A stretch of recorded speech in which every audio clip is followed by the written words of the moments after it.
ஒரு மகிழ்ச்சியான செய்தி. இதயம் நல்லெண்ணெயின் விலை லிட்டருக்கு ரூபாய் 105 குறைஞ்சிருக்கு. செப்டம்பர் 2023ல 1 லிட்டர் இதயம் நல்லெண்ணெயின் அதிகபட்ச விலை ரூபாய் 503. ஆனா இப்ப 1 லிட்டர் இதயம் நல்லெண்ணெயின் விலை ரூபாய் 398 மட்டும்தான் தமிழ்நாட்டுல. அப்ப இனிமே எல்லாரும் இதயம் நல்லெண்ணெய் வாங்கலாம். மகாராஷ்டிராவில் முதல்வர் தேவேந்திர பட்னாவிஸ் தலைமையிலான பாஜக, சிவசேனா, தேசியவாத காங்கிரஸ் கூட்டணி ஆட்சி நடக்கிறது. இங்குள்ள பீட் மாவட்டம் மசாஜோக் கிராமத்தைச் சேர்ந்த பஞ்சாயத்து தலைவர் சந்தோஷ் தேஷ்முக் டிசம்பரில் படுகொலை செய்யப்பட்டார். இது தொடர்பாக போலீஸ் விசாரணை நடந்து வந்த நிலையில் கோர்ட்டில் நேற்று குற்றப்பத்திரிகை தாக்கல் செய்யப்பட்டது. அப்போது படுகொலை தொடர்பான போட்டோக்களும் வெளியாகின.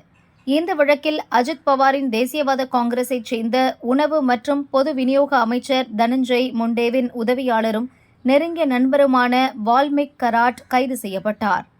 மகாராஷ்டிரா மாநில சட்டசபை கூட்டம் கவர்னர் உரையுடன் நேற்று துவங்கியது.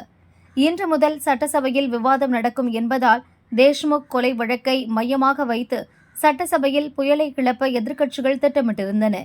சட்டசபையில் அமளியை தவிர்க்கவும், அரசின் மீது விமர்சனம் எழுவதை தடுக்கவும் முதல்வர் தேவேந்திர பட்னாவிஸ் முக்கிய தலைவர்களுடன் நேற்று இரவு அவசர ஆலோசனை நடத்தினார். தேசியவாத காங்கிரஸ் தலைவர் அஜித் பவார் அமைச்சர் முண்டேவுடனும் பேசினார். இதையடுத்து அமைச்சர் தனஞ்சய் முண்டே தனது அமைச்சர் பதவியை ராஜினாமா செய்வதாக முதல்வருக்கு கடிதம் அனுப்பியுள்ளார்.